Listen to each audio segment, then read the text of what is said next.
now. Alrighty.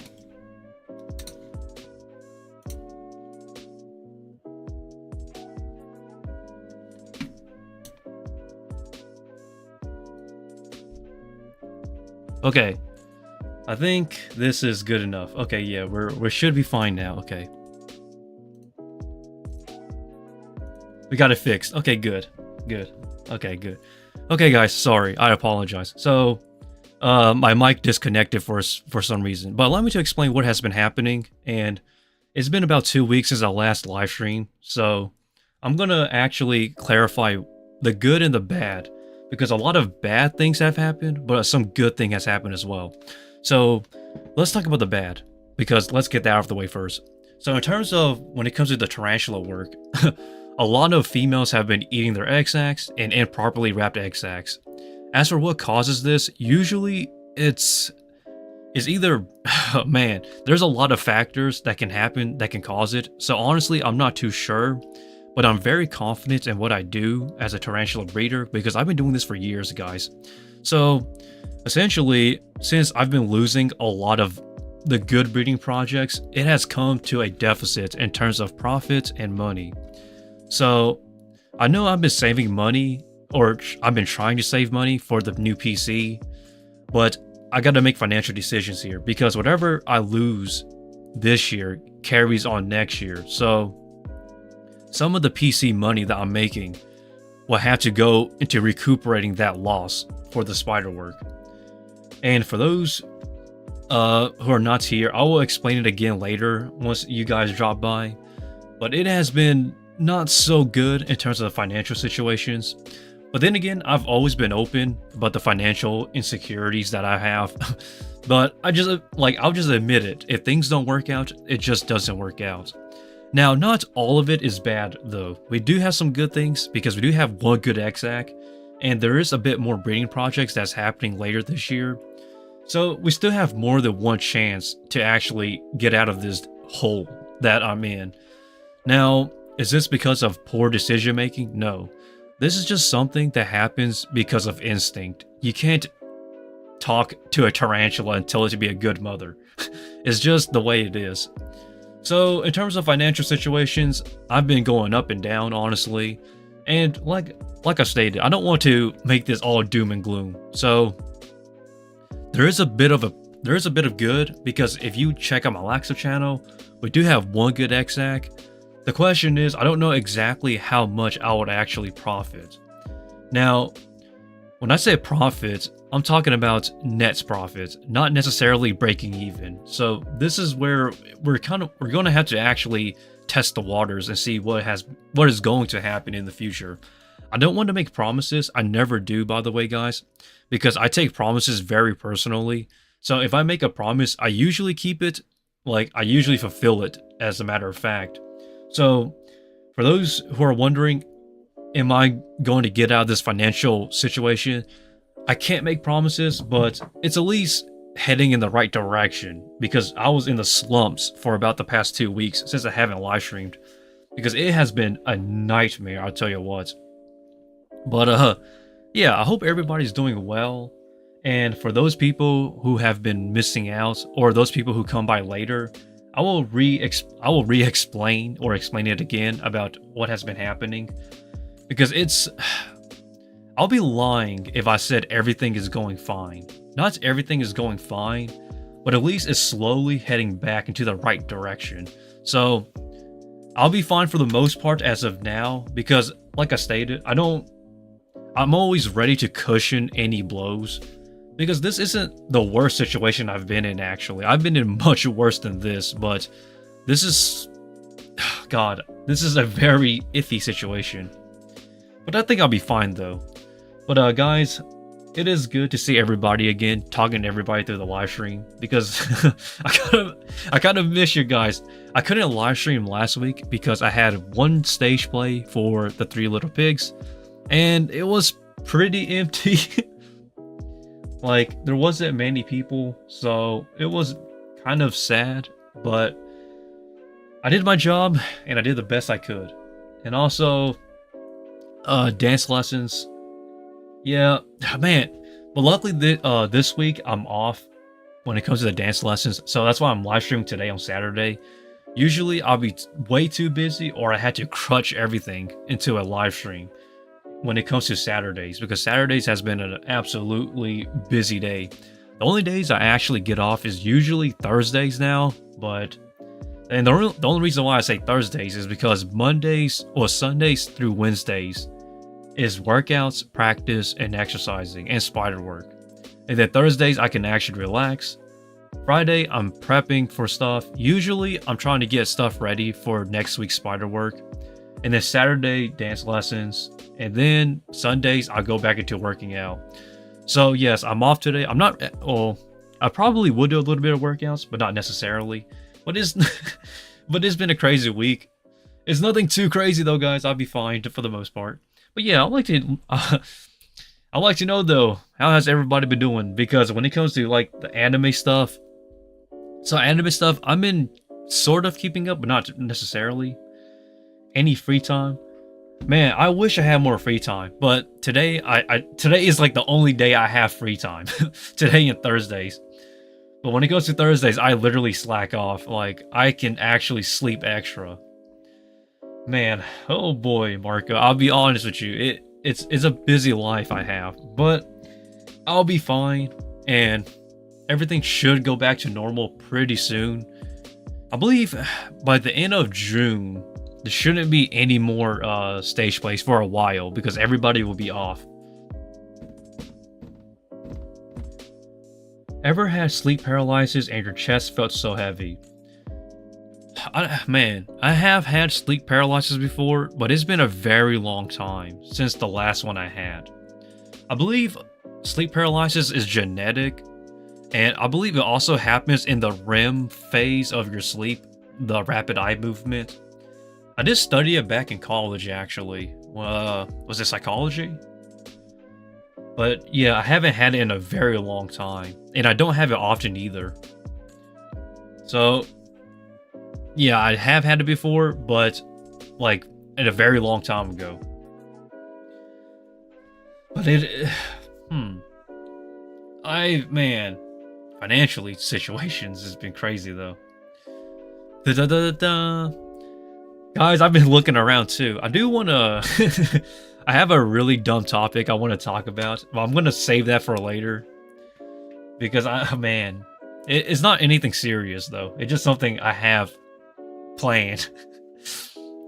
It's something I really want to do because I never had a chance to, which is Yu-Gi-Oh! But yeah, playing card games, probably try go back into that. But yeah, I hope that nobody has been worried about me. I've been fine though. Did you read something recently? No. As a matter of fact, Marco, I got to be honest. When it comes to reading stuff, I had not had any time to read this like last week and this week. Like the only thing when it comes to reading stuff and watching anime, I had to do it quick. So I've been skimming through a lot of light novels, some reason, whatnot, because J Novel Club, they've been adding stuff recently to the light novels and their catalogs. So I've been trying to not necessarily read them, but skim through them. When it comes to manga and manhwas, I had not had any time to read any of them. So when it comes to you know, man, I gotta admit, I will not lie, I have not been able to read manga recently. It's just because of time crunches, man. I've been on the grind. I'm not even kidding when I say that. When it comes to when I say grinding, I've been grinding reality. Like my life has. I've been grinding so much stuff, man. When it comes to my personal life, that I haven't had time to dedicate it to anime and whatnot. And there has been a lot of stuff that I really want to talk about when it comes to anime and stuff. So let me, Mr. Asagi, comment. I need recommendations, help. What do you want me to recommend, though? You gotta be more specific. Anime, manga, or whatnot. But, like, there has been a lot of stuff. So, J Novel Club is where is my subscription place that I usually go to when it comes to reading light novels. And they add a lot of stuff, like, recently. And the only reason why I recommend J Novel Club and Bookwalker is because they actually update constantly, or frequently, that is. So because of that, I actually like that. So recommend animes. I don't know what type of anime you like, because there's a lot of animes. You can never run out of animes to watch, or anything to talk about revolving anime. But yeah, this is the new stuff that J Novel Club has been adding. Like, if this was me 5 years ago, or 3 years ago, 4 years ago, when I was still in college, I would legit be reading every single one of these, and then I would have an actual discussion with some friends, and then we would just talk about this for like the next 3 weeks. But man, this this is so much, man. Higurashi. Any anime, I would try anything. Then I go for Marco's recommendation. Higurashi is an amazing series.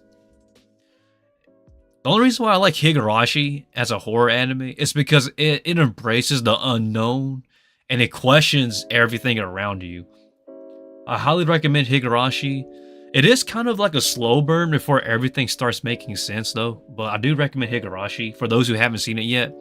It is I will go as far as to say it's a one-of-a-kind show when it comes to Higurashi. This is the one I want to read. The Troubles of Miss Nicola the Exorcist by Ito Lino and Kino Kohime. I don't know this illustrator, but this illustration here looks very nice. But this is the only one of the new catalog that has been added that I really want to read. But let us read the summary real quick. After an untimely death, a Shinto exorcist finds herself reincarnated into another world as Miss Nicola von Weber. And that's just the start of her troubles. On Nicola's first day at a new school, she's reunited with her childhood friend Stigard. He's now a handsome marquise who acts like a spoiled child around her and wherever he goes. Strange incidents follows. You see, Sieghart's beauty attracts both people and otherworldly admirers. Nicola thus has to part her homework aside and use her skills as an exorcist to save him, all while trying to avoid his inevitable proposal to Sieghart. Sieghart once swore he'd marry anyone but her, and so Nicola's hectic, haunted life continues with a splash of romance, which she almost finds more annoying than the ghost. All Nicola wants is normalcy. And this is the story of how she'll try to get it. The series launches today with parts 1 and 2 of Volume 1. I really just want to read stuff like this. But I can't. Ouch. Okay, I'll probably try. Hard comedy. Definitely hard comedy. But it's this artwork that draws me into the series. I am... I had not seen artwork like this in a long time in a light novel. When was the last light novel that I've seen that was like this? It's been a while, guys. I am usually familiar with a lot of these illustrators, but like Tsukuya Kiryu, familiar with this one's art. Follow this creator on Pixivin on Twitter, guys. Like, they post some amazing stuff. Esra Amaichi. I'm not too familiar with this illustrator. I don't know everybody, guys. This is the thing that everybody has been on to me about. Like, even recently, everyone has been asking, yo, Kumo Sensei, do you know this, that, this director?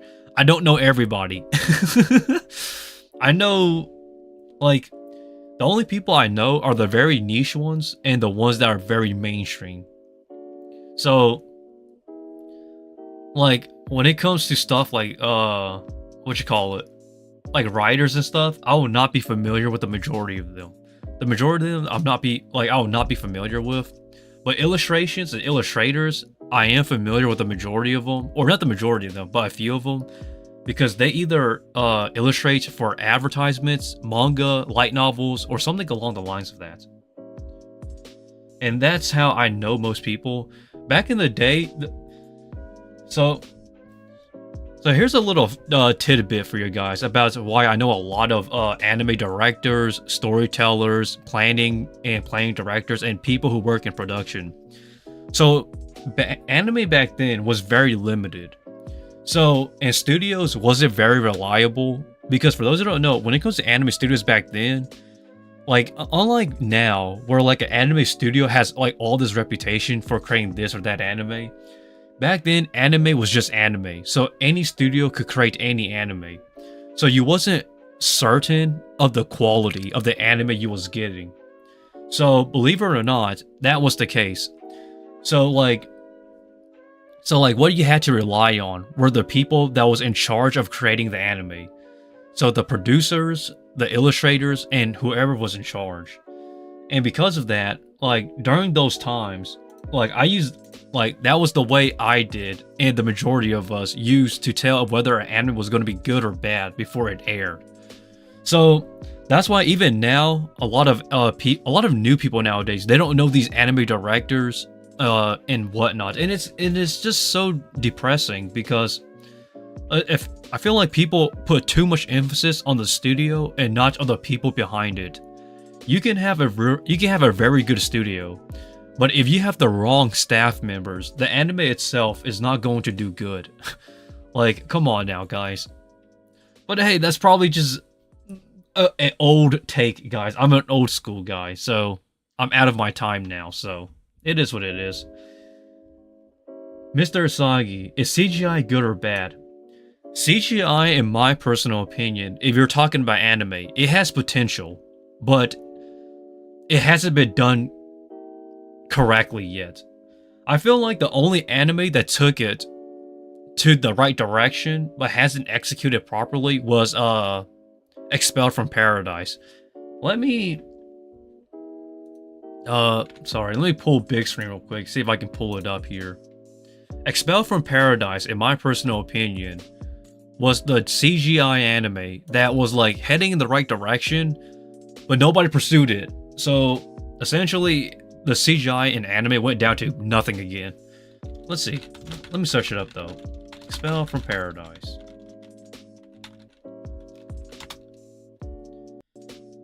This movie came out in 2014, guys. Just remember that. This was a 2014 anime. It was an anime movie, my bad. Hold up.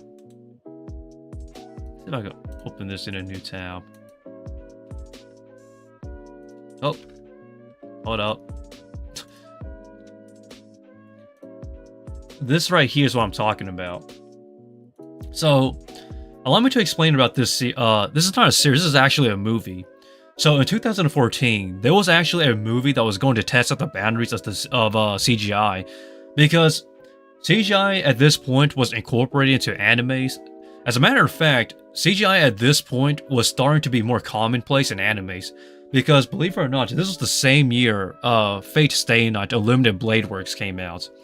So, and here's the thing that a lot of people disregard. Fate Stay Night Unlimited Blade Works, even though it was created by Ufotable, it has some of the best animations you'll ever see. Like, the animations is top tier, even in today's time. The thing, here's the kicker. People don't know that Fate Stay Night Unlimited Blade Works used CGI in the animation as well. They blended 2D with CGI. They blended together. That's why it looks so beautiful.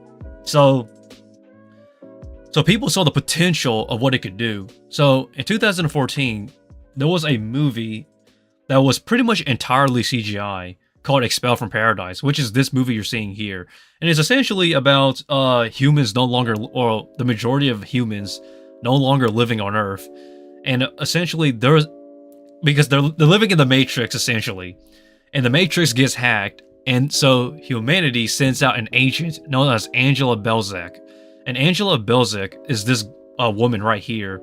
She's pretty much given a vessel and sent to Earth to try to figure out the location or the individuals who is trying to hack into the Matrix where humanity is living, essentially.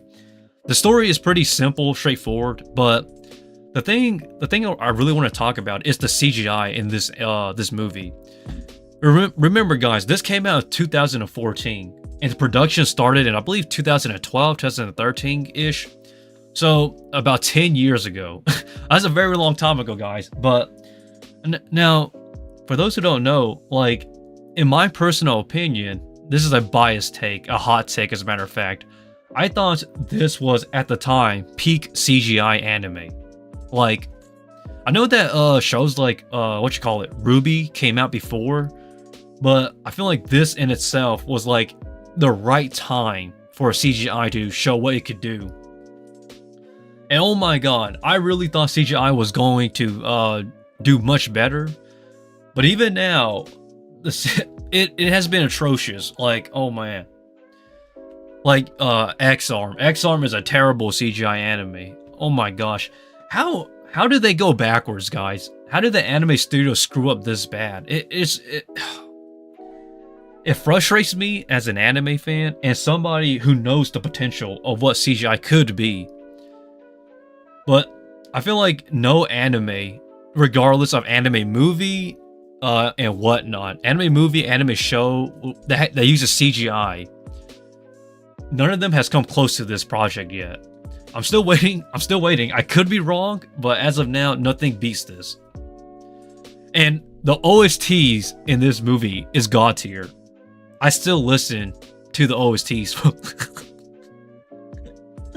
I can't believe it. It's been that long and I still listen to the OSTs. And that's how good the OSTs is. There is this one amazing OST in this this anime movie. Oh man, what's it called? It's called it's by Ionian. Yeah, Ionian Expelled from Paradise. Oh man, that is such an amazing OST. For those, oh boy, the piano version smacks. But in my personal opinion, CGI anime is not there yet. I think the next CGI anime, well, the second CGI anime that I thought that was decent was Ajin Demi-Human, was it? Hold up, let me pull it up. I am very knowledgeable when it comes to stuff like this, but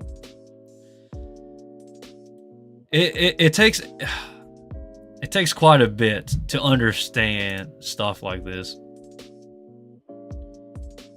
Okay, hold up.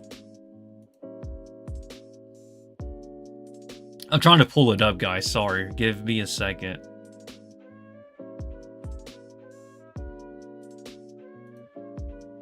I can't find an image that'll load. Hold up.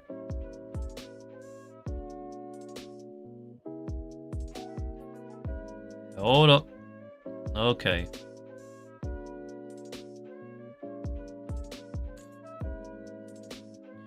Oh, come on, guys. Okay, hold up. Why is this image so small? I'm trying to explain. Okay, I will explain what the series is. So the series I want to talk about is Ajin Demi-Human. So Ajin Demi-Human is a very unique show in itself. I guess we'll just have to work from here, I guess. So this is the next CGI anime I want to talk about. But this one here is a very interesting case. Mathway, huh? Yes, I use Mathway. I use that to study astrothermal physics sometimes, but that's not the point though. The point I want to talk about is Ajin Demi-Human. So this right here is what I want to talk about. So this is actually created by an anime studio that solely focuses on CGI and using computer graphics for anime. So the anime studio is called Polygon Pictures, I believe. Polygon Pictures has been around for a few years now. And essentially, they're trying to incorporate CGI into anime.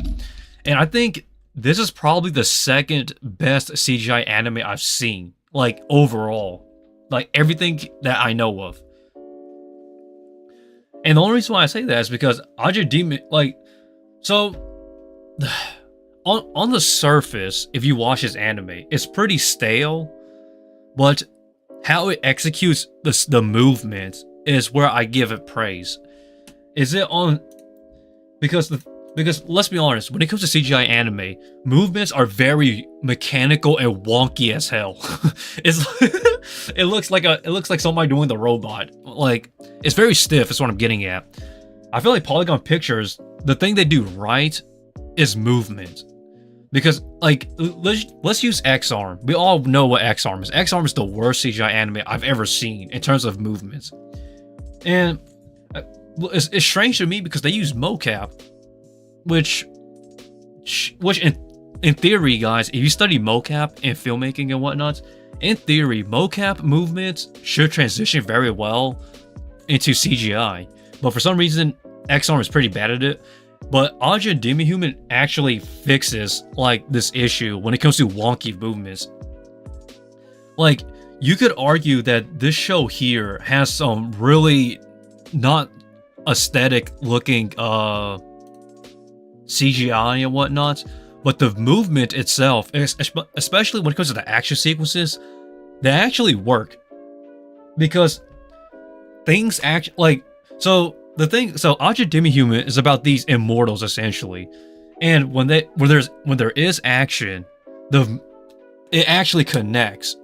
Like movements connect here, and this is the problem that X-Arm suffered from, because there's no impact. So this is what I noticed in X-Arm, guys, and in a bunch of CGI animes. When things touch, there's no effect. Everything is cause and effect.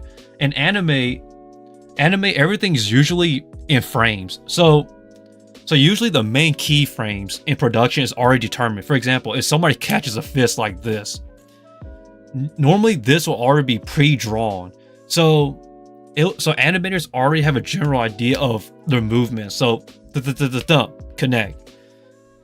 The problem with CGI is that nothing connects. I feel like it just touches, but it doesn't look right. And Ajin actually fixes this situation here.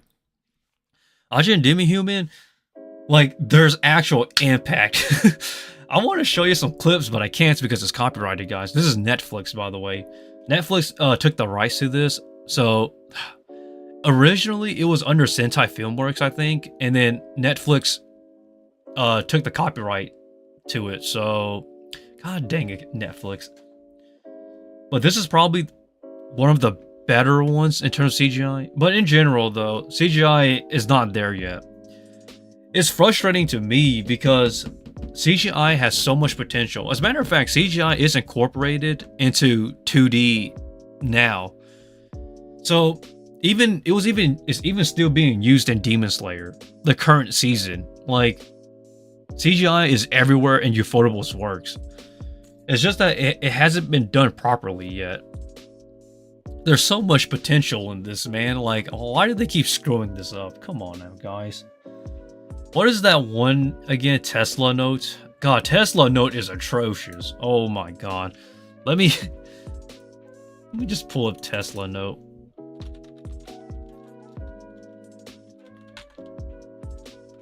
Tesla Note's anime is like, it is a wonky, it is jank. Like, this anime, to me, this CGI anime here is jank as heck. Oh my god, it is very jank. I feel like this is a step down from Ajin. Like, god dang it. We should go there and fix the CGI. I mean, I guess so, man. But I really want to show these action sequences, man. Or, like, these are not even sequences at this point. It's literally still frames. But yeah, guys, sorry, I've been dragging on about CGI for way too long. I apologize, everybody. But if anybody got any other topics they want to talk about, I will go into depth about it. Like, because when it comes to anime, I usually know what I'm talking about, because, like, man, there has been so many things over the years that I've been studying, and when it comes to the anime industry, like how everybody's broke in the anime studios and whatnot. But yeah, guys, open topic today. Anything goes, because I don't really have any plans. So if anybody wanted me to talk about anything, I'm open for it. Especially any questions. It's kind of strange to me how everybody asks questions on my videos, but not on my live streams. I think asking questions on my live streams is the best time to do so for questioning, because like it will allow me to explain myself much more better. You know Mugen. Please search Mugen. Okay, hold up. The only thing, Mugen in Japanese means infinite. So you're telling me to search up infinites. Okay, hold up. Nani kore? Okay. Hold up, Mark.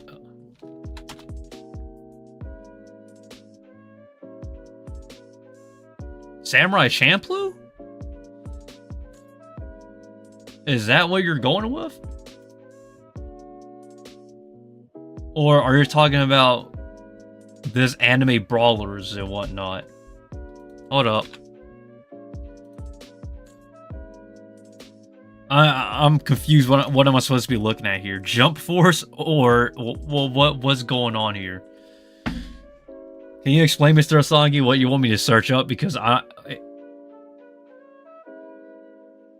like,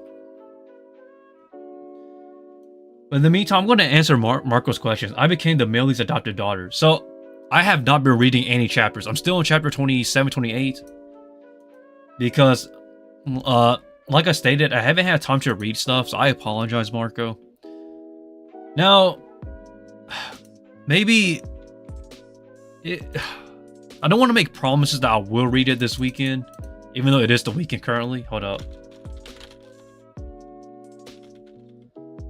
But I will try, though.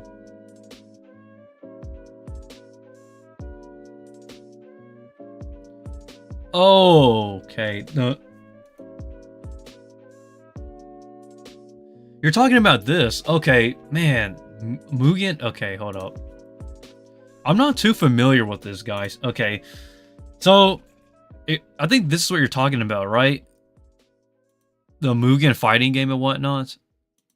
I actually do not know much about this. Now, allow me to clarify what I mean when I say I don't know much about this.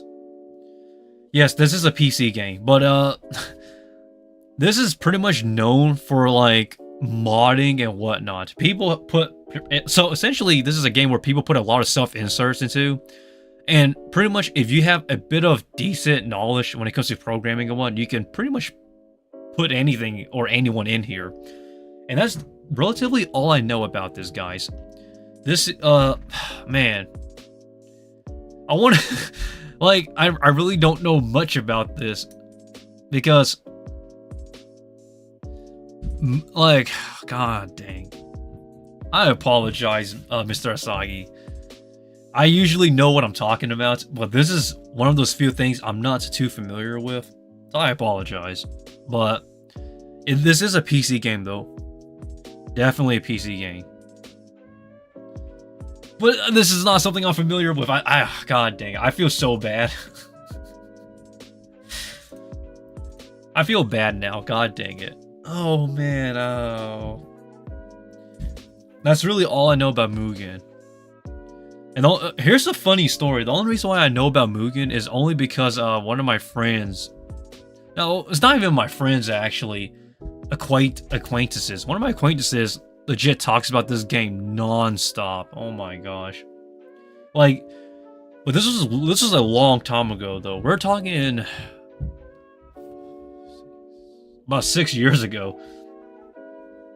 This thing has been around forever. But it's kind of funny, Mr. Asagi, because when you mention this, when you say Mugen, I thought you meant infinite. Because Mugen in Japanese is legit infinite. That's the literal translation. So I was like, what are you saying? I was just... Okay, guys, but that's really all I can pretty much infer about this. This is not something I'll play, honestly, because I'm not... I love the fighting game community, but this isn't something I'll play, though. Like, it's not my type of coffee, but hey, to each their own. But any other open topics, guys, I'm willing to talk about, because this is just pretty much an open chat. So anything goes. Any questions, feel free to ask. I'll answer it the best I can. So if anybody has questions, please infer, because I am open to stuff like this. I need to buy some new chopsticks, guys. My chopsticks are getting old. Oh, these are not my chopsticks. These are just pencils, but yeah. Man, how do people use the one finger grip? I'm a 2-finger grip guy when it comes to chopsticks. Any topic goes. Because, like I stated, this is pretty much my only free time I have for today. So, since this is my only free time, I'm using this, guys. I'm using this time, guys, to relax with you guys.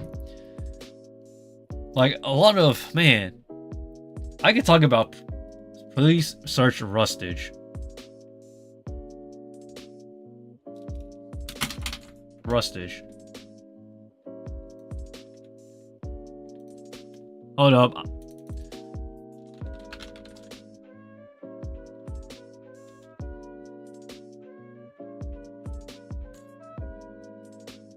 Rustage the YouTuber? Or Rustage,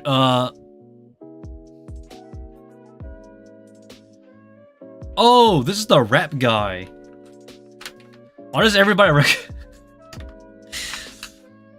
Man, I gotta pass, man. I respect the guy, though. I respect the guy, but I'll pass on this.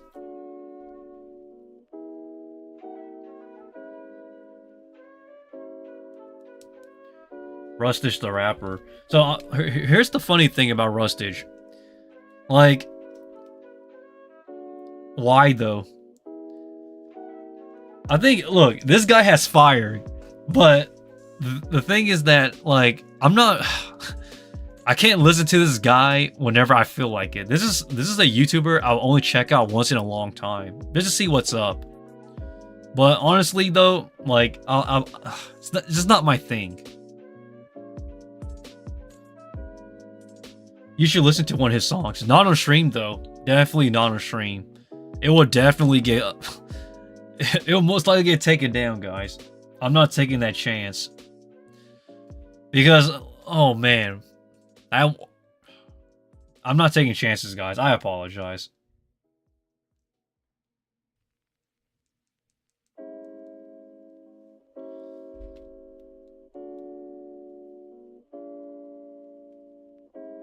Used to listen. Okay, I should explain this. Too bad. I need to explain myself here, guys. I don't really associate myself with other anime YouTubers at the moment. And it's not because I hate them. It's just because I don't want to take chances. Like, you take on Fire Force.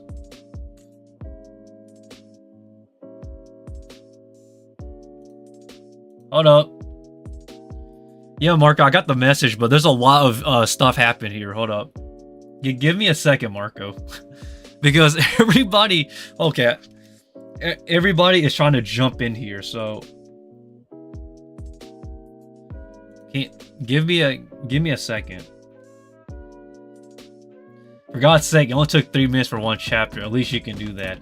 Yes, but I've been busy, and when I do get time off, I've been lazy too, though. So, I'm gonna get punished for that. But I'm gonna be straightforward. So, yes, I know that it only takes three minutes a chapter, but when I do get time off, it's so sparingly that I just use it to be, I don't want to say lazy, but I use it to take a break. So, oh shoot, I dropped it. Hold up. Give me a second. So when it comes to reading chapters, it's not necessarily, it is time, but it's also commitment. Because I don't want to read one chapter a day. I feel like that in itself isn't, it won't stick with me. So when I read chapters, Marco, I usually go in either chapters of 3 or 5. Or 2 at minimum. But I hope you understand that, Marco. I will try, but I don't want to make promises that I will read more. But I will try, though. Hold up, Maple Leaf. Do you feed your tarantulas with cockroaches? Yes, I do. I have been... Okay, so... You can't see it on stream, but I actually have roach colonies I'm trying to set up. Like... I can't show you guys because they're all legit right there beside me. It is a hassle. But yes, I do feed my tarantulas with roaches. I have 2 species of roaches I use. Okay, everybody's jumping in. What is your take on Fire Force? I think Fire Force is a decent series. But I'm waiting for the anime because I'm an anime only for Fire Force. Yeah, but I think it's great overall though. Okay. Wait, you are. Do you know Marco in person? No, I don't. I try... Here's the thing, guys. As much as I respect you guys and everybody in this community, we also got to admit that we don't know each other personally. Because I feel like some people... I don't want parasocial relationships to happen. So I don't want people to feel obligated like they know me. Or that they want to date me. Ugh. And that is the strangest thing of all time. Because I feel like there's a healthy relationship when it comes to fans and the people they watch and subscribe to. And then there's people who try to live or be a part of their lives personally. So I don't really know Marco in person. I think it's better if it stays this way too, by the way. I don't want somebody searching up where I live or trying to figure out who I live with or what I do in my personal life.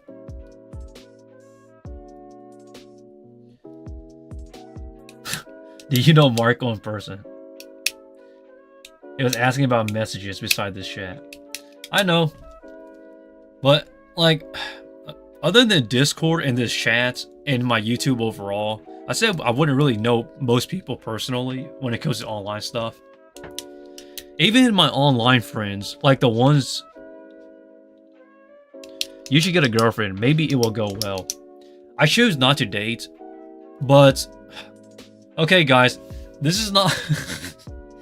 Don't take this the wrong way, but in the future, though, I am considering going back outdoors, as in looking for a new significant other. Yes, you heard that right. In the future, I would like to look for another girlfriend. A new girlfriend, that is. And I don't know why people keep asking me, like, as if I can't get anybody. It's strange. I'll do fine. I promise you that. So, when it comes to my dating experience, I have... Oh, man. I do have dating experience. I have dated before. Sadly, those relationships did not work. But I am considering opening myself back up again, guys, to date somebody. But that's for my that's for my personal life, guys. Don't think you guys have a chance online. Like I would rather date people in person, not necessarily through internet. Maybe we can meet up from the internet, I guess, in IRL, but in terms of getting a girlfriend, though, I'm going to stay single for now. Stop with girlfriend messages. I always make fun of him. He got mad, so don't make him mad. Yep, I got mad that one time because I don't want to... Okay, let me recap this. I don't mind people joking around. As a matter of fact, I actually like a lot of jokes that a lot of people put in the comments. The jokes is fine. The only thing I don't like is when it gets parasocial. Because, and let me reiterate that, I don't mind if it's a joke, or I don't mind if it comes kind of strange. That's fine with me. It only becomes too much if it starts to feel like it's becoming parasocial, because I don't want to bring in those people again. I have, like, oh man, this goes way back when, but I really can't stand parasocial people or people with parasocial relationships. And like, and I feel bad, but it's just my honest opinion because it's not healthy for the individual. But yes, though, guys, I will be going dating again soon. I'll be fine for the most part, though. But if I... Oh, man. I need to start styling my hair again. I have not styled my hair in almost 4 years. 5 years. What does parasocial mean? So essentially, a person with a parasocial relationship is essentially when they're obsessed. Like, when they're obsessive, possessive of a person through the internet. Like, I'm surprised you don't know, Mr. Asagi, about what parasocial relationships are. And they believe that, like, they're a part of that person's life. But in reality, they only know them through the internet. And it forms into these unhealthy relationships. I think it's better if you just search it up yourself. Marco's like, God dang it, I'm tired of this. Oh, Mr. Asagi. You have a lot to learn, my friend.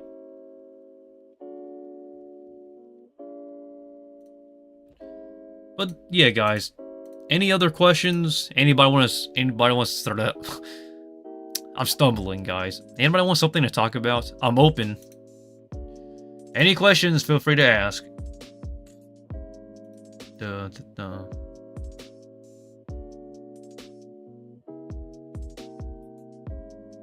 was a 2-hour stream before that. Exactly, there was. I don't... Okay, this... Pin doesn't want to stay still there. So, I think I need to address this because Marco brings up such a great point at, like... And this is something that I don't know how to address. So, allow me to explain this real quick, Marco. So, let me pull back up our tabs here. Okay, hold up. Oh, why? Okay, there it goes. So, I want to make this very clear because Marco brings up a very good point. A lot of people have been asking questions that I've pretty much already answered so many times. And it's not necessarily their fault, but it's the fact that these are new people to my community. And I have so many videos that they ask the same questions, not knowing that I made videos in the past already discussing them. Such as the push-ups, I've already discussed about that. Anime, I've already discussed about that. And like, the whole 9 yards. When I say everything, I literally mean every single topic. I've pretty much answered properly to.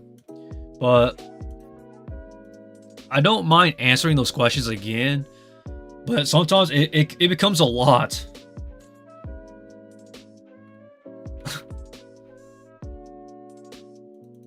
The thing is, I don't watch all his streams, only when I get time. That's fine.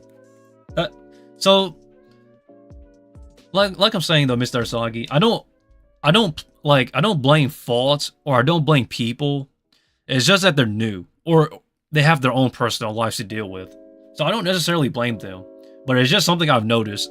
A lot of repeat questions. The pin is taking damage instead of us. Oh, I need to stop killing my pin then. He just got done writing in Death Note. Yeah, you can put it that way, though. Oh, sorry, Mark. I missed your question. The most hyped summer anime. Hold up. Let me check my anime list real quick, guys. Because that's actually a very good question. Oh. Most hyped summer animes.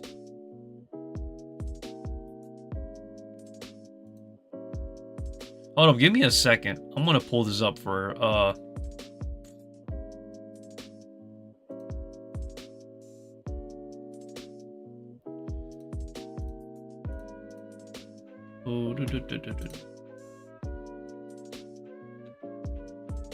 Okay.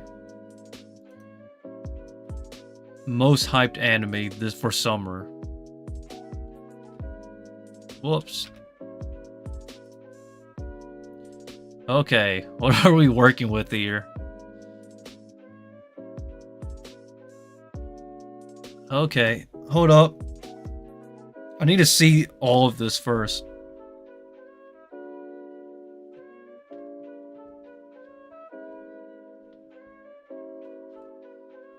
God, that is a big list. Hold up. This is bigger than I... Okay, it ends here. Okay. Let me look at these real quick. This is... Okay, Jujutsu Kaisen Season 2. This one is going to be hyped no matter what. It's Jujutsu Kaisen. So, there goes that. Mushoku Tensei, that one's going to be hype. Studio Bind. Is that a different anime studio? I don't remember this studio working on Mushoku Tensei. Hold up. Excuse myself. Okay, so yeah, same studio. Sorry. It's the same studio. I'm losing myself, guys.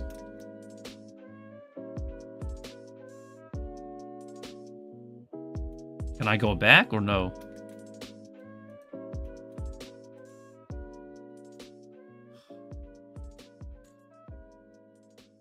Oh wow, I went too far back. Okay, hold up. Why this got... Give me a second. Let me...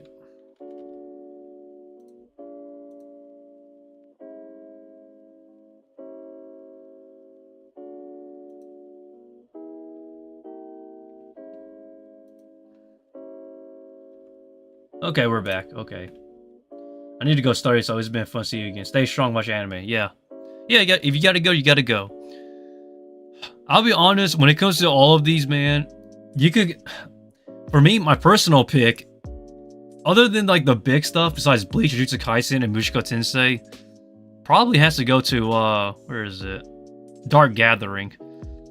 I'm still waiting to see if this horror anime will actually live up, because a lot of horror animes nowadays have been absolutely garbage.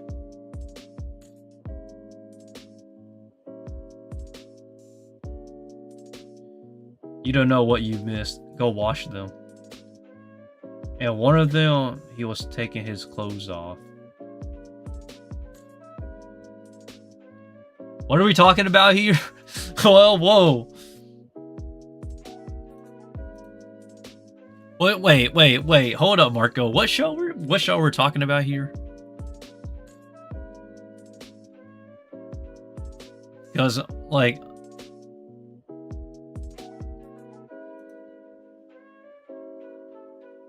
What show? When he's taking his clothes off, man.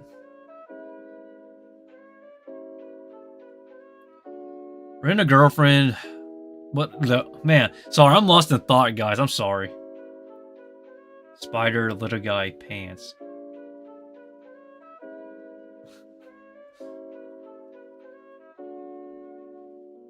Spider, little guy, pants. Is that like a joke? Wait. Sorry, I'm out of the times.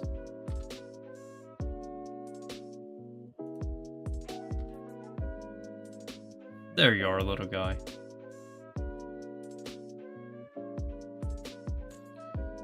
There's a lot of stuff I really want to watch, man.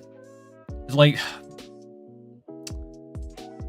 Man, I can't believe I can't watch any of these. Or the majority of these I can't, because I don't... Time constraint. When they tell you being an adult sucks, it actually sucks. I don't know why people want me to watch Rent a Girlfriend. I'm going to be honest, I am not a fan of Rent a Girlfriend.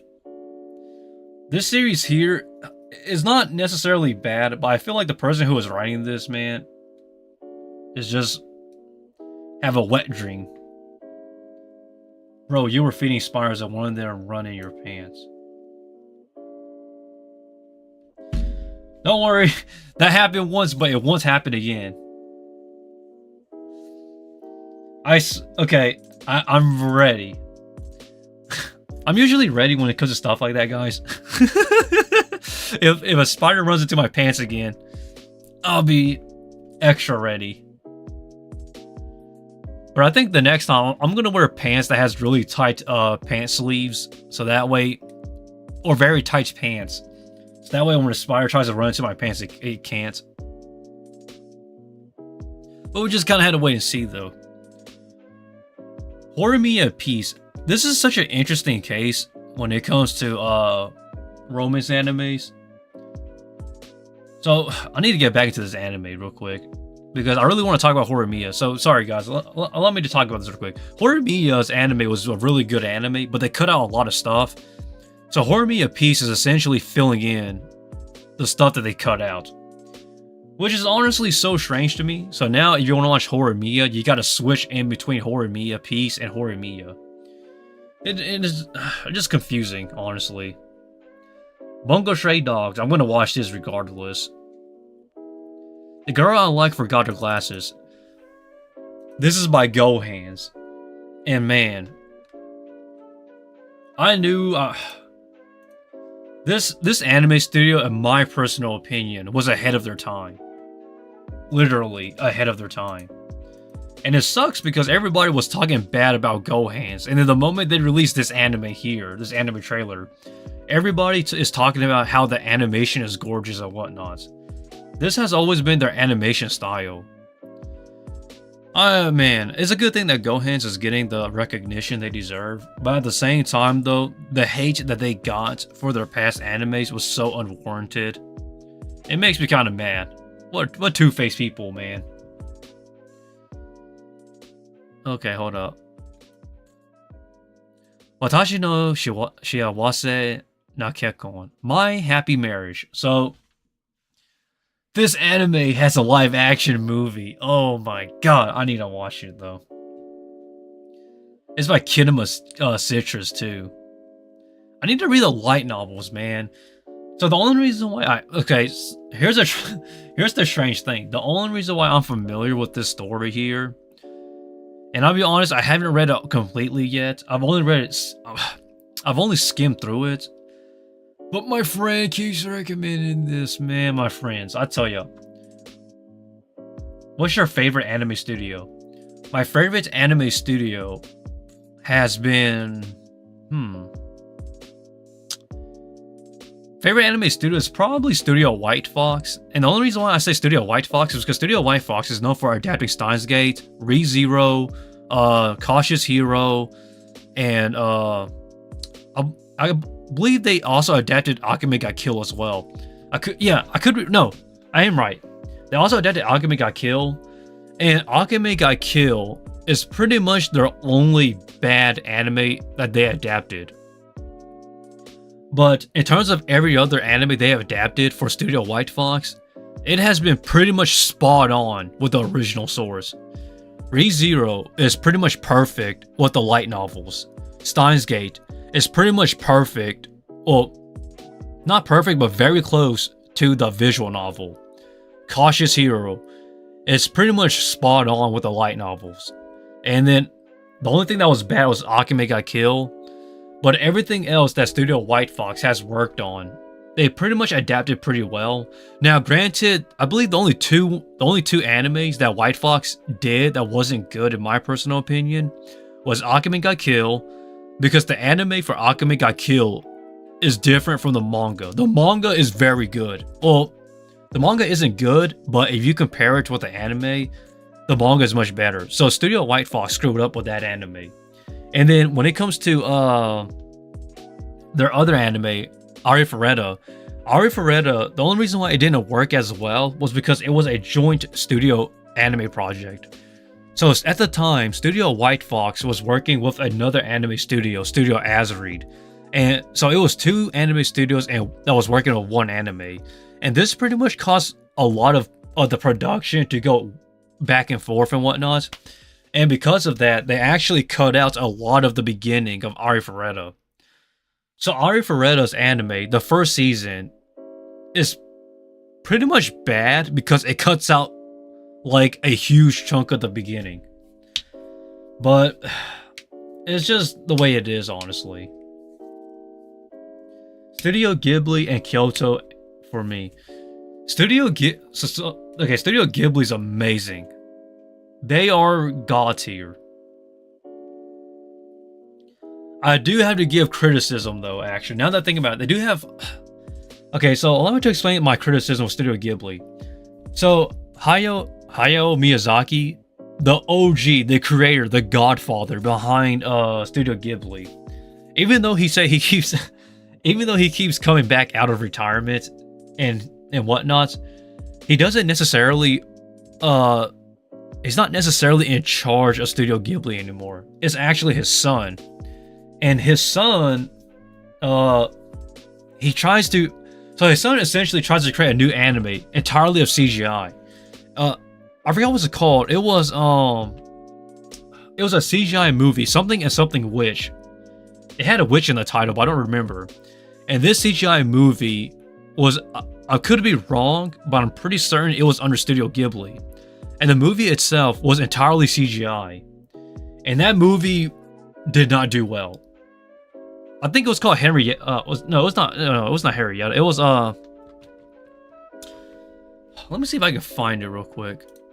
Something witch.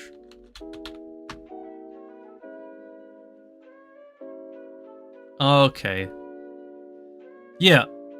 Ayato Maho. This right here. This was let me see. I believe this is by Studio Ghibli. I could be wrong though. Yes, this is Studio Ghibli. So this is Earwig and the Witch. This is under so you can see the rating here is 5.47, which is really low. Well, it's not really low, but it's still pretty low. So a lot of Studio Ghibli's movies usually do well. But the reason why this one didn't do too well is because, remember, Hayao Miyazaki is no longer in charge. It's his son. So his son tried to take Studio Ghibli into a new direction with this anime here. And this anime movie did not do well. Oh man, where do I begin? It is narratively, creatively, and artistically falls behind what his father has done. I feel bad too because man, I really feel bad because Hayao Miyazaki, his son wanted to do good and pretty much pick up the legacy after his father, but this was not it, if I'm being completely honest. But that's all I gotta say about that. Now, Kyoto Animations. I feel bad for Kyoto Animations. After the 2019 fire by that one a-hole and whatnot, they got rid of, man, a lot of people lost their lives that day on that Kyoto fire. And the guy who did it, Shinji Aoba, I'll never forget his name, guys. That guy is an absolute, he is a douchebag. Look, I hate that guy. So you know,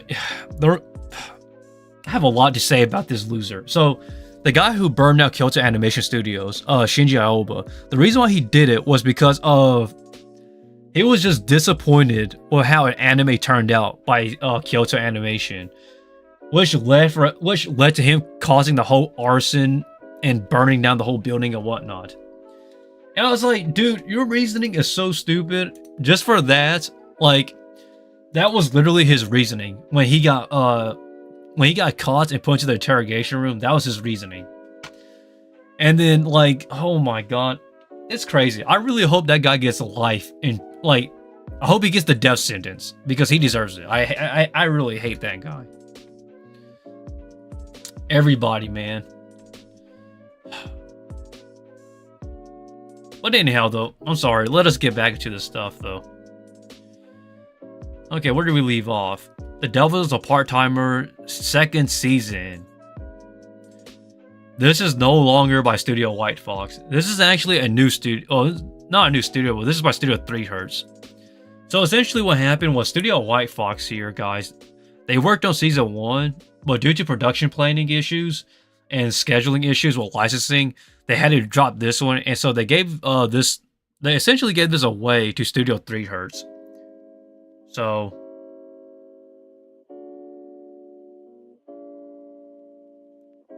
it's not about copyright thing. I know. Wait, copyright? What are you talking about here specifically, Marco? Sorry, I'm losing track. Did I mention copyright? I don't think I mentioned copyright at all. Oh, well, unless you're specific. But anyhow, though, liar, liar. This. I'm gonna pass on this. Rona Kenshin. Reign of the Seven Spellblades. Oh my gosh, this this anime here, guys. This is This is by JC Staff 2. Oh man. He was mad about the copyright thing and burned the studio. Was that really? Interesting. That's very interesting. I'll not lie. Huh. Probably gotta do more research on that later on, but let us continue though. This anime here, I'm gonna pass on this, man. I don't know why people keep hyping this series up, the Seven Spellblades. Eiyu Kyoshotsu. I'm gonna pass on this. Pass on this. I watch his spare time. My whole film. I will check this out later, probably. This is... I can't take this one seriously. Sugar Apple Fairy Tale Season 2. Pass on that. I talked about this series, actually. This is by Studio OLM, too, which is honestly kind of surprising, but let us continue. Pass on this. Dark Gathering, I will watch. Am I actually the strongest? This is by Stable Entertainment. It's honestly surprising about this series here. Elk. Atelier series. I'll pass on that. Pass on this. Tsukuno Saga. I'm gonna watch this, but I'm gonna be very skeptical because of the character redesigns. All of these characters look completely different to how they're originally supposed to look like. Especially Urza, but Urza still looks nice, even with her redesign.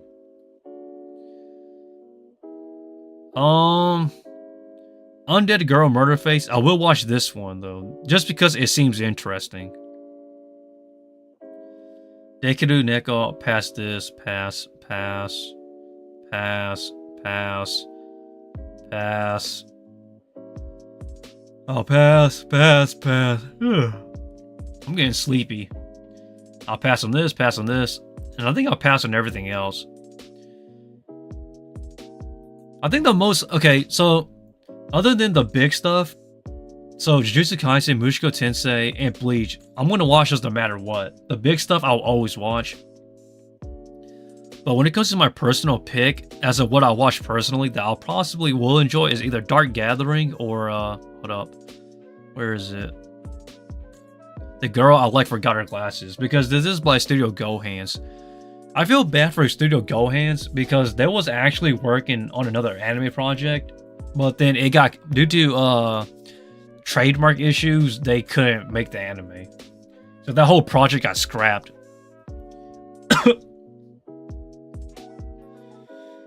What are your thoughts about Love is War anime? So Love is War anime is very interesting. So you talk about Kaguya-sama Love is War. Here's my personal thoughts. Oh, excuse myself. Here's my personal thoughts. I think the movie... I haven't seen the movie yet, by the way. The movie is canon, by the way. So I need to see the movie to be sure. Season 3 for me was good as Season 2 and as was Season 1. I actually like Kaguya-sama Love is War a lot. I thought Love is War was pretty nice, actually. If that's what you're talking about, Marco. The only thing my only problem about Love is War is that I feel like this is going to be kind of a strange, not necessarily a take, but a strange perspective. But somebody mentioned this, and it has me thinking. If you take out a lot of the scenarios of the comedy aspect of Love is War, the series itself will speed up dramatically. In a way, I'm not saying that like the stuff that happens is like filler content or that it's a waste of time. I'm just saying that the pacing could have been so much faster. But but to be honest though, I think the comedy is what makes it so unique. So for me, I think the comedy should stay. Like, even though it might make the series, even though it could make the series longer and whatnot, and even if it does drags in some episode, I still think it makes it very unique. And in the movie, I haven't seen the movie yet because it's only exclusively in Japan, which is why nobody has talked about it yet, unless they moved to Japan or live in Japan. So, I think I could be wrong about this. I think the movie wraps up the show or the series. I could be wrong on that. Don't take my word for it. So, you know, the movie needs to come to the United States. I don't think it's out yet. It could be, and I just haven't noticed about it yet. But if it has, I'll definitely go check it out. It's see, the thing about the thing about anime movies is that some anime movies are only exclusive in Japan, unless it's like a big anime screening, such as like a One Piece movie or the Jujutsu Kaisen movie. But if it's not like a big series, it's not going to come out worldwide. Usually it's just stuck within Japan. And Kaguya-sama Love is War, I don't... The thing is that it's not a Shonen Jump anime. So, or it's not like a super big series. So I don't think it's gonna like go out of Japan. But if it was given the chance to, though, probably check it out. But Kaguya-sama Love is War is over now, so a lot of people are just reading the manga now because they just want to see, they just really want to see them get together, like you know, Shirogane and whatnot. But that's just you know, that's just where I stand. I don't think it's a bad romance. I think, look, like, as much as I'm pretty much tired of rom-coms, of romantic comedy series, of anime, I still think they're enjoyable. The question is just that, like, everything's rom-com. That's just my criticism. Doesn't necessarily saying that it's bad, though. So I don't want people to, like, take it the wrong way. Hello there, Abby. I hope everything's going well.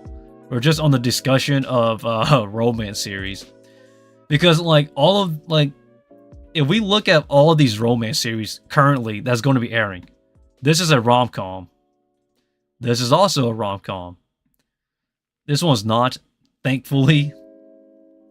This is a rom-com. This one is not, thankfully. Oh, thank God. Like, you get the point that I'm coming from, guys. A lot of this is also a rom-com, by the way, too, here. A lot of romantic comedy series for our romance animes.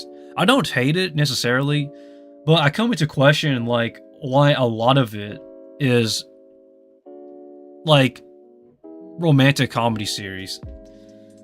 The thing that makes, I forgot to mention this, and I think I should mention this now. What made Kaguya-sama Love is War so unique as a rom-com series is because the situations and the expressions that they're put in is very unique. So, and what I mean by that is when things happen in Love is War, it's so it's so out of this world and so wild that it makes it an enjoyable experience.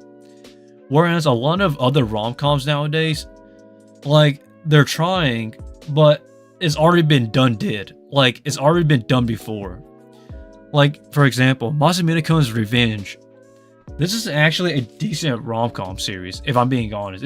It's decent. Like, let's be honest about that. But, like, the stuff that happens in this series is pretty much done and did before in other series. And because of that, it starts to wear on you.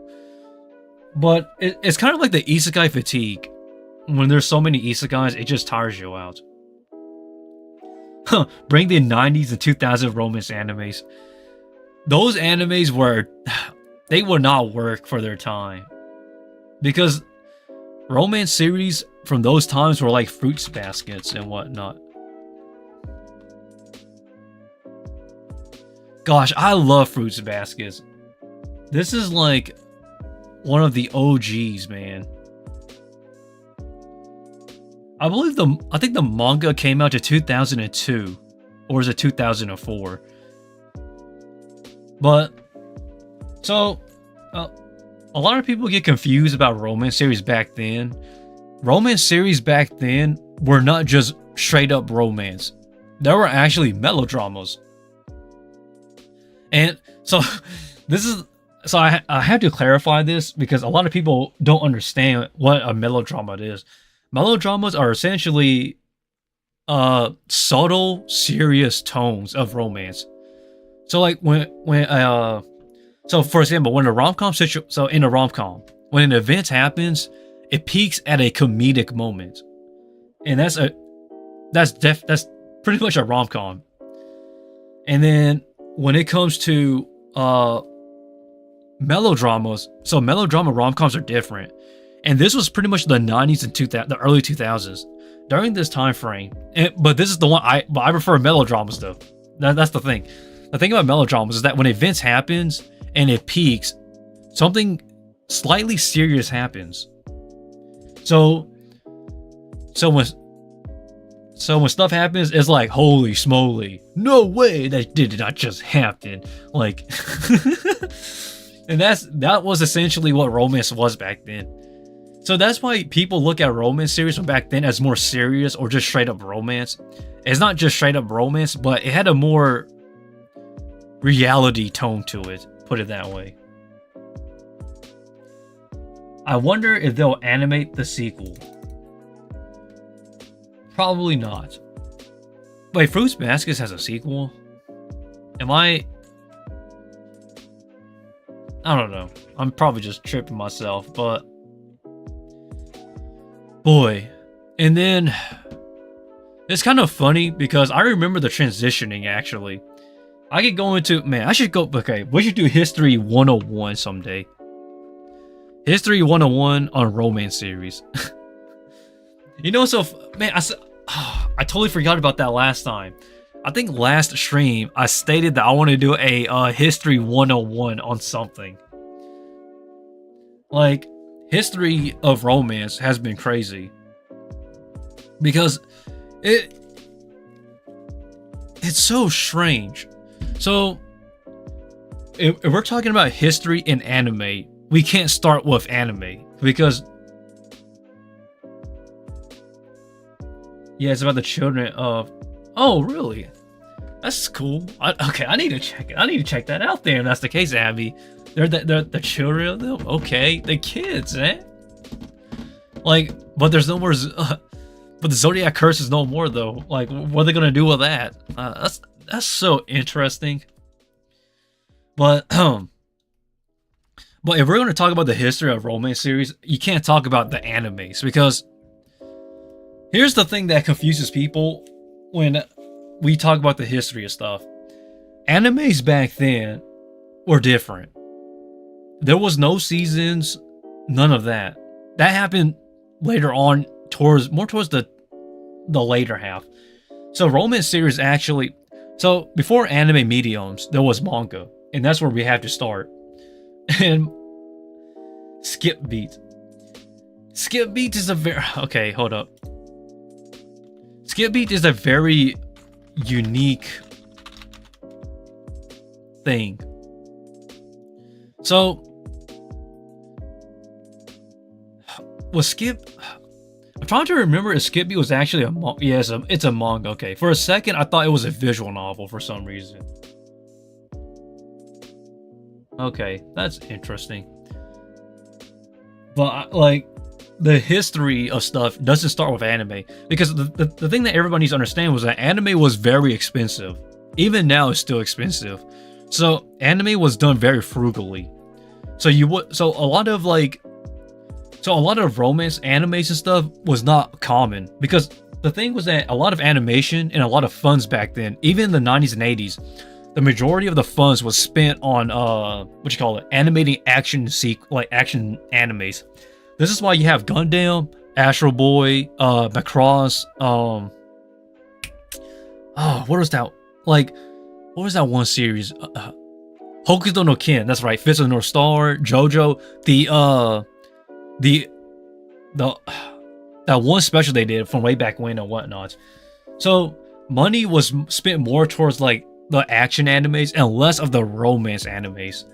And some people say Sailor Moon is where the romance genre started. That is not the case, by the way, because that was like a totally different thing. We can see that with Evangelion budget on last 2 episodes. Okay, Evangelion was one of the first animes to try to incorporate CGI into their animes. I can go into the history of CGI as well. It is a very interesting case, I tell you what, when it comes to CGI animes. CGI animes was not very a commonplace thing. As a matter of fact, Hayao Miyazaki disregarded CGI in anime because he thought that animation and CGI would not go well together. And it was not until the creator of Toy Story. So I forgot his name. The creator of Toy Story, yes, the one with Woody and Buzz Lightyear and whatnot. He actually was friends with Hayao Miyazaki. And they had a discussion about CGI in animation. And Hayao Miyazaki legit he disregarded that guy's work. And it wasn't until he made this short. I forgot the guy's name. God, I'm sorry. The guy, I forgot what's his name. He made a short about it was essentially a clown on a tricycle going around a ball, I believe. And that was pretty much the first complete CGI animation. And later on, it wasn't until Toy Story that proved out that, hey, completely CGI animation was possible. And Hayao Miyazaki was so impressed, he asked his friend, that guy, to help incorporate CGI into his anime. And together, they incorporated CGI with 2D animation. And with that, they created one of the best Studio Ghibli movies of all time, Princess Mononoke. History 101. That is the true history, guys, for those who don't know the story. And so their friendship has gone so far that in Toy Story 3, in Toy Story 3, he made pretty much an Easter egg and contribution to Hayao Miyazaki by putting My Neighbor Totoro in Toy Story 3. Yes, My Neighbor Totoro is actually a plushy toy that is alive in Toy Story 3. For those who don't know, just to show you their friendship. That is such an interesting history 101. People keep disregarding, like, people, man, they don't know anything about animes nowadays. But I'm sorry, guys, I'm going off topic. I know we was talking about romance animes, but it was just that when Marco mentioned Evangelion's budget, the old school Evangelion, that was. For those who don't know, back then, the old Evangelion, not the 2006 one, not the 2004 one. I think it was the very first Evangelion. So they actually tried to use CGI, and it was so bad. Oh my gosh. Ooh.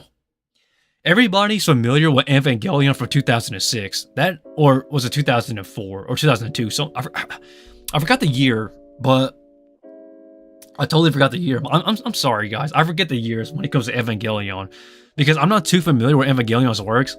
But I do remember the series, though. Like, damn, I keep getting the 2006 one confused with the original Evangelion. Because Evangelion has so many remakes that it is almost impossible to understand which one is canon. And sorry, it is confusing. Okay, so allow me to explain why I'm so confused by Evangelion. Every single time Evangelion got a remake, the story changes slightly. This is why you have 1.0, 2.0, 3.0, and 3.1, or 3.0 plus whatever. And it's because every single time Evangelion does a freaking remake, yes, it's a remake. Oh my gosh. They keep saying there is a remaster. It is not a remaster. You're changing the story. Okay. God dang it. 3.0 was the latest one, I believe. But we're not talking about that. We're talking about the OG Evangelion. Because Marco mentioned it. But I know so much about... Oh, I don't know a lot, but I know a few things about Evangelion, though. I know that everybody's...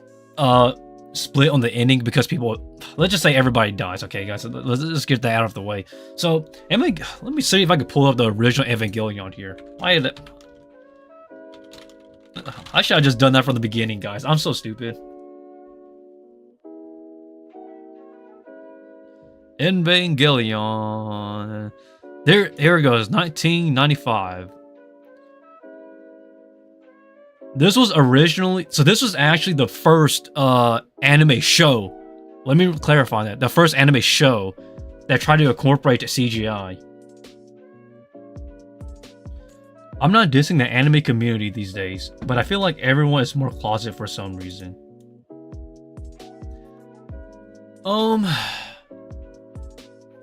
That's an interesting take, Abby. In my personal opinion, when it comes to the anime community, I feel like it's more open now than ever, but a lot of people are kind of, I don't know. It just depends on the individual, I guess. But I understand, though. I can see where you're coming from. I hope that everybody comes out, of the closet when it comes to anime and whatnot, even in the personal lives. Because it's good to express yourselves, guys. Could spoil, everybody dies. But look, I could be wrong, but I believe Evangelion was one of the first anime series. When I say series, okay, I need to reiterate. First anime TV show. Yes, anime TV show. Not anime movie, guys. Anime TV show. To try to incorporate CGI. And oh boy, that budget, man. Oh my god. Believe it or not, a lot of money went into the CGI budget. But, ooh, that was really bad CGI. But, yeah. Let's see which one I'm talking about, though. The Evangelion, was it 2.0? The 2006 one. Evangelion.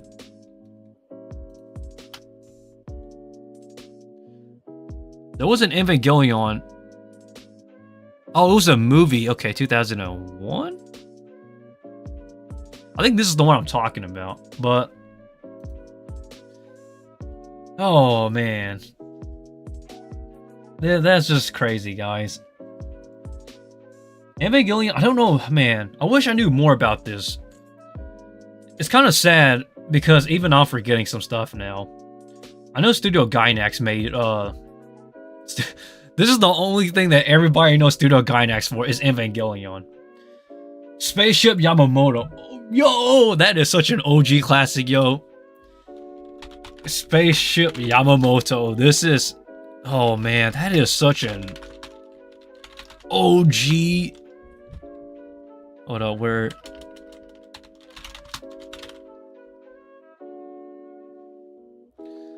Man. Where's... Is it? Hold up. Spaceship? Yeah. What? Oh, yeah, it's Battleship. Okay, hold up.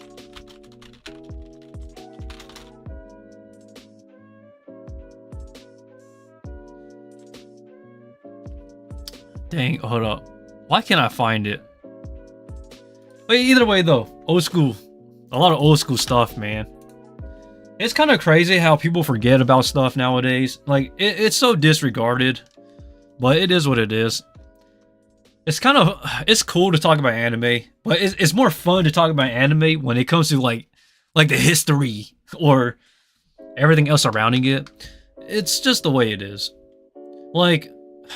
I remember back then, when it came to anime discussions, it was so...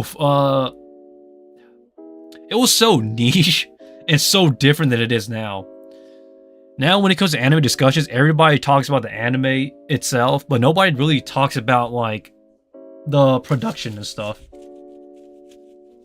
I remember when people were talking about Fate Stay Night, yo, by Studio Dean. Oh my gosh. 2004, 2006, was it? Yeah.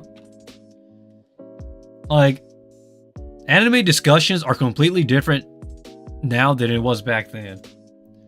It's still fun to talk about anime, but the topics have changed. Nobody talks about the anime production or the stuff or the history anymore. Now everybody just talks about like just anime. And what I mean by that, I know that doesn't make sense, but everybody just talks about anime now. They don't really talk about anything else. But for example, the reason why I bought a Fate Stay Night is because I'm using this as an example. I remember when this came out, everybody was talking about the production behind it and how terrible it was. And then now now when you see a bad anime, you don't necessarily blame, you don't really blame production. You pretty much just blame like the studio, which doesn't make sense to me. It's not necessarily the studio's fault. It's the people behind it. If there's no passion put into the project, the anime is gonna suck. And Fate Stay Night was that, like, for its time. But now nobody talks about the production. Everybody just talks about the anime studio. So when you mention Fate Stay Night, people just say Studio Dean, not necessarily the people behind it. But you know, anime, man, anime fans, they're different nowadays. And I'm like, I'm an anime historian at this point. Do you believe I still didn't watch Gundam? Gundam is not easy to get into. That's the thing about Gundam. The thing about Gundam is that you can pretty much just start anywhere. Like, when it comes to Gundam, that's so strange to say, because Gundam has been around for like over 40 years. Anime makes me relax. I don't have TikTok or Instagram, so I have a lot of free time. That's cool. Like, see, if you want to watch Gundam, like in today's time, Iron Blood Orphans is like that's like everybody's go-to. I don't watch Gundam, not anymore, because like Gundam back then, like if you have free time and Gundam was on, like, or if Gundam was just around, you just watch it, I guess. But times change though. Now there's a lot of anime to choose from, so like Gundam wouldn't be on my list. But essentially, if you want to start with like the newer series, definitely check out Iron Blood Orphans. That's like everybody's go-to when it comes to Gundam. If you want to watch like, if you want to watch robots with idols in it, I recommend watching Macross. The Macross series is essentially what happens if you like mix together the idol culture, like idol singers and robots fighting. You get Macross. Macross is an amazing series. It's been around since like the 80s, 90s. But like, I think Macross, not Macross Delta, what was it? Macross X was probably one of the cool ones. Macross Second was pretty nice. Macross F was pretty cool. Yeah, a lot of robot animes, man.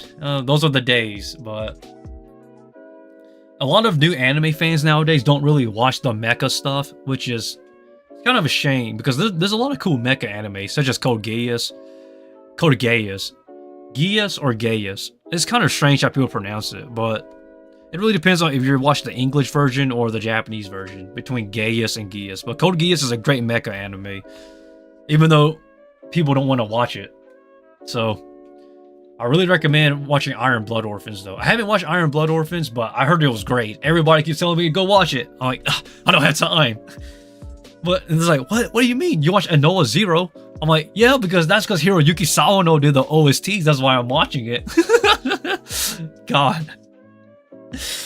I'm sorry. You probably don't even know who I'm talking about, but... Or you probably don't know what I'm talking about, but that's just the anime culture for you. There's a lot of layers. It's like an onion. You gotta peel every layer before you reach the center. But back to the topic, though, when it comes to anime discussions, or anime fans nowadays, to tie it back together on Abby's point right here about people being more closeted, I don't think people are more closeted necessarily, especially on the internet. When it comes to the internet, everybody is so vocal about anime. I just think that when it comes to in person, people don't want to talk about anime because they fear that either like, if you haven't watched this, you're not a true anime fan, those type of people, or maybe it's just because like they're still new and it takes time to get into the anime bubble. But you know, I really hate people that are like, if you don't watch this, you're not a true anime fan.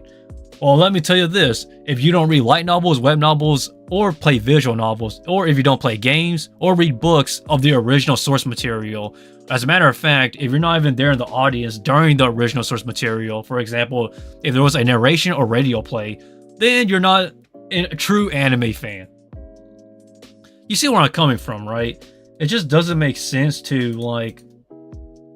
I mean, it's understandable if you disagree with somebody's take, but at the same time, I don't agree with, like, hating on people as like they're not anime fans because they don't like this anime or that anime. People can be different and have their own opinions. Like, they don't have to agree with you, me, or anyone. So I don't really get anime fans nowadays for that.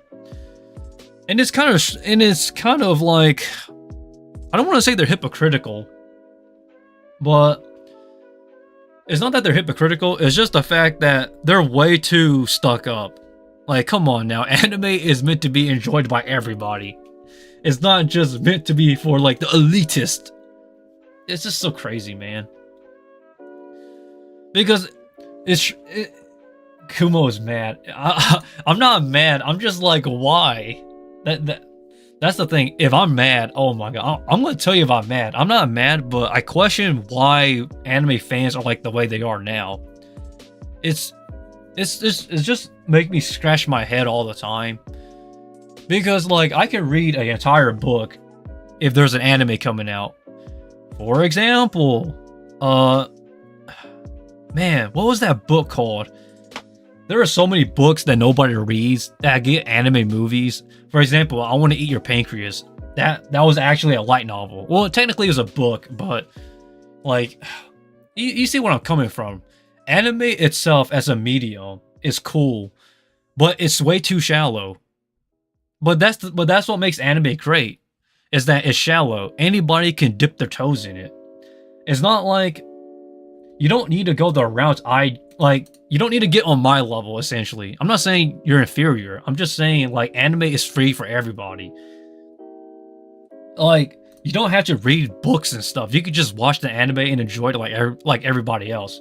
Now, unless the anime is bad, then I recommend reading the light novels or something. But overall, though, guys, like, I just don't get anime fans whenever they try to be, like, better than everybody else. It just doesn't make sense to me.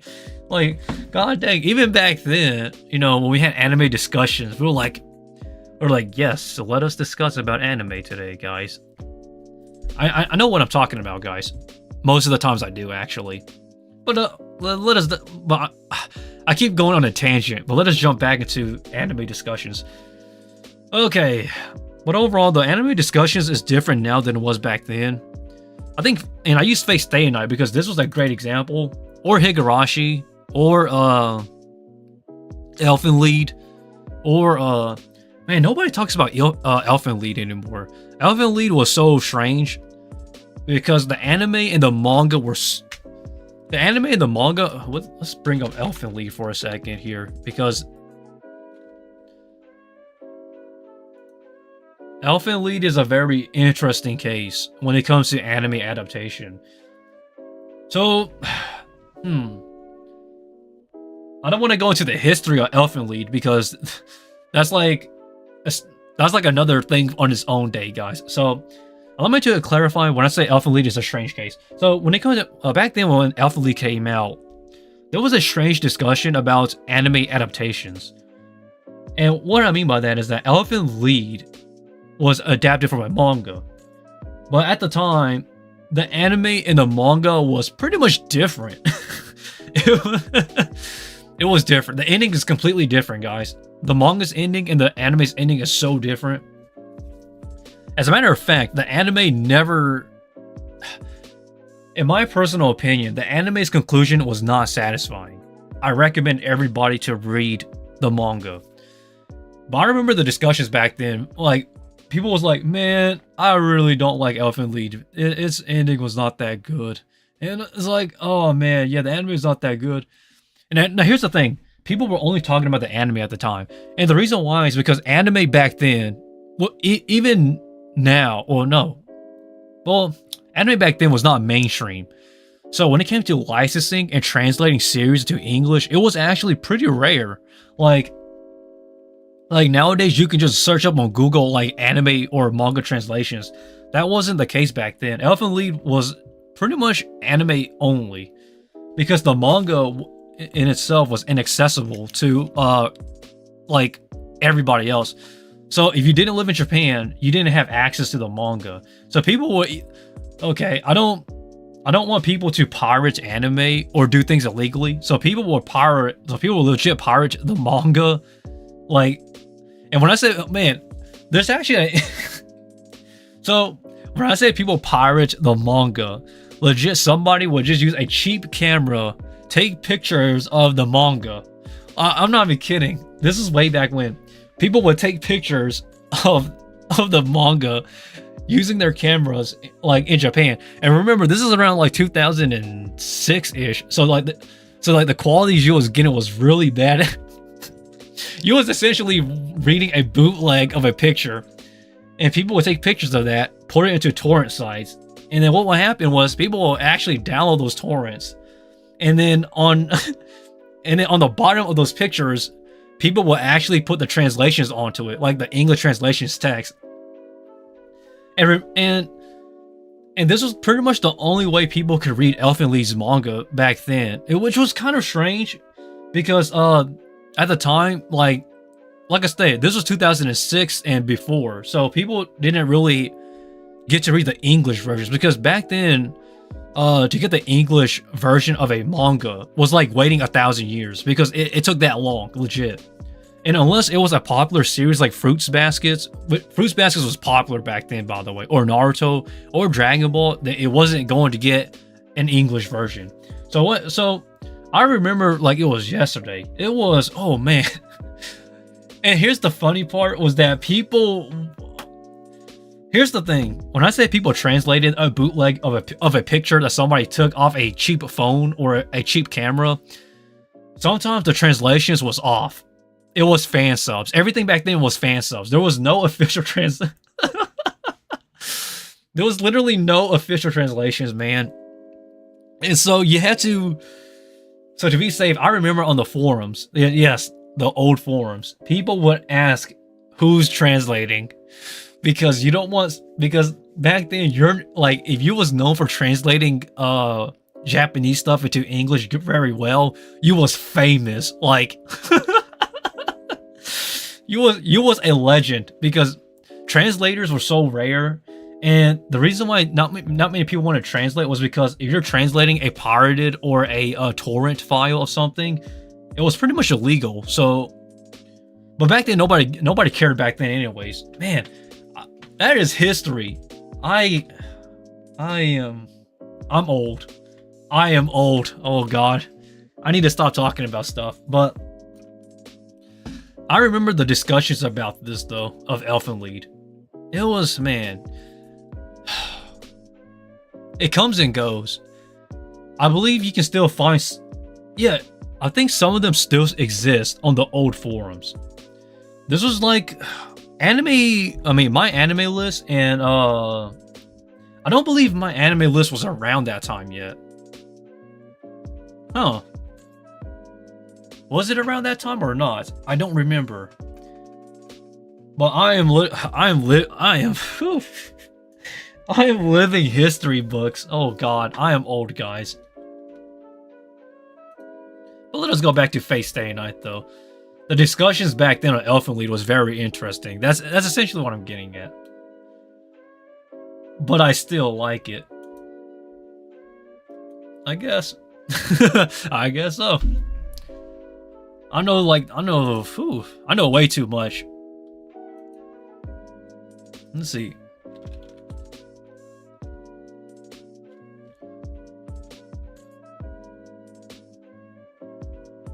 Fate Stay Night. Where's the original Fate Stay Night?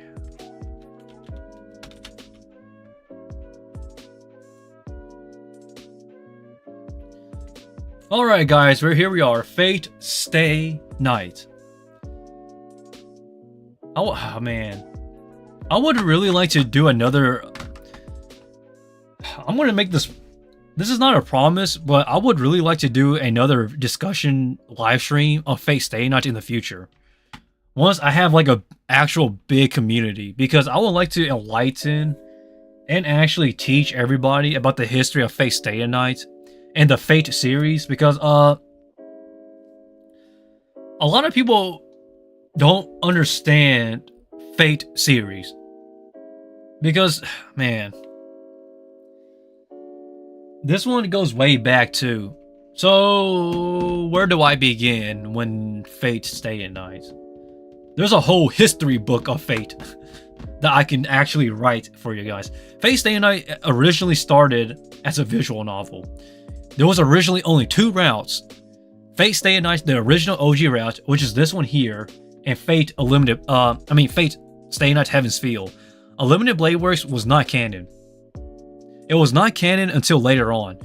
Studio Dean actually created Fate Stay Night Unlimited Blade Works. However, that was actually a movie, I believe, that didn't do well because it was Studio Dean. So what ended up happening was in 2010, my bad.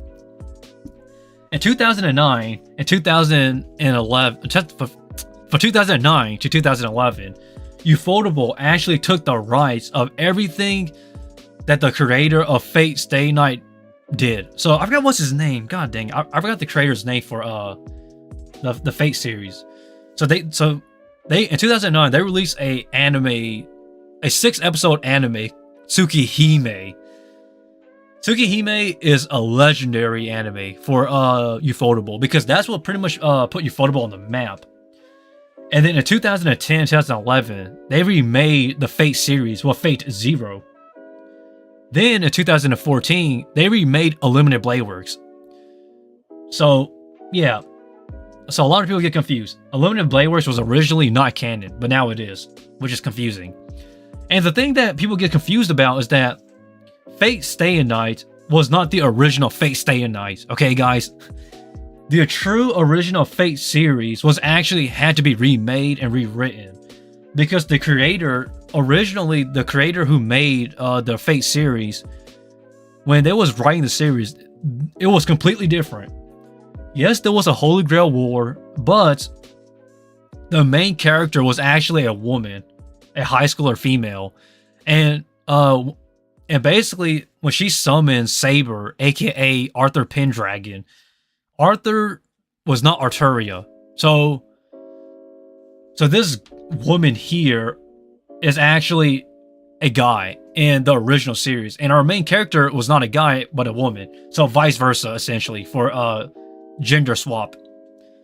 And that was the original Fate series. As a matter of fact, that original one actually came out as Fate Prototype. So Fate Prototype is the true original Fate Stay Night. But Fate Stay Night is essentially the polished remake of that. Which it's divisive still.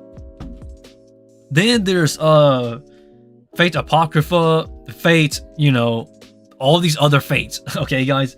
The thing about those other Fates is that they take place in the Fate world, in the Fate universe, but they're not essentially canon to a degree. Because the reason why a lot of people don't really consider them canon is because sometimes the things that happens retcons other stuff. I could go into depth about Fate Stay Night all day. Oh boy. I don't play Fate Stay Night, okay, guys? I just know some stuff because because I've seen the stuff that has happened. Studio Dean actually created this here, Fate Stay Night, which was pretty bad. It's kind of funny how people hate Studio Dean for what they did with the 7 Deadly Sins and Fate Stay at Night, but for some reason they love Konosuba. And let me tell you, Konosuba is made by Studio Dean. That's so, oh god. The oxymoron that people, man, it is just so strange to me. People be like, man, I hate what they did with the Escanor fight, and I hate what they did with Fate Stay Night, but I love Konosuba. But I'm so confused. Studio Dean created all of them. God, man, it just makes me laugh how people are so. I don't want to say they're stupid, but if they knew, just put it that way, if they knew. Man, I really want to talk about anime history, but anime history or anime historians are so rare nowadays. They're few and far in between, and not to mention the subjects will highly depend on what it is. And like you're talking about anime in general in the beginning, then it's kind of hard because, you know, a lot of people will pinpoint mecha animes, or they will pinpoint Speed Racer or something along the lines of that, or Astro Boy. But really, the history of anime is convoluted. That's why when it comes to anime history, when people ask me to talk about subjects and stuff, it really depends on what they want me to talk about. Like, if they want me to talk about an anime studio, like, you gotta be specific. The anime history of the studio, or like the anime studio and what they make. Because, like I say, anime is very shallow. It's like an onion. Anime is only the first layer. But anime historians or hardcore anime fans, they live in the center of it all. I would be lying if I said I knew everything about anime, but I know a lot. So when it comes to certain stuff, I will know it down to the bone. Like, man, I hope that people learn something today. I feel like when it comes to anime, everybody's learning something new from me, yo. But for real though, it is an interesting world we live in nowadays. People talk about anime, but nobody talks about the history of it. Oh, I guess I'll call this a stream for today, guys. But without further ado, guys, I really want to thank you guys for this stream, because this is a really nice one, guys. Now I need to go get something to eat. I have not eaten today yet, so I need to go get something to eat. And I'll live stream again sometime, probably Tuesday. Let me type it down, actually. Live stream Tuesday. As a reminder. Okay. I'll probably enter that into the chat so I don't forget. But anyhow, though, it was nice to talk about stuff like this, because I don't really get to express myself when it comes to talking about the history of stuff, or like anime facts and whatnot. And I truly want to talk more about this stuff, but the reason why sometimes I don't really go into depth about it is because either I'm not knowledgeable about it, or sometimes it's really just because some people are not understanding of where I'm coming from, because I go really deep. But yeah, thank you guys. Minasan, arigato. And yes, I can finally sleep. Oh, yes. Well, not sleep, but take something to eat. But without further ado, guys, thank you guys for the live stream. And until next time, I think I'll live stream on Tuesday next week. No promises, but I'll try. See ya. Or tapow.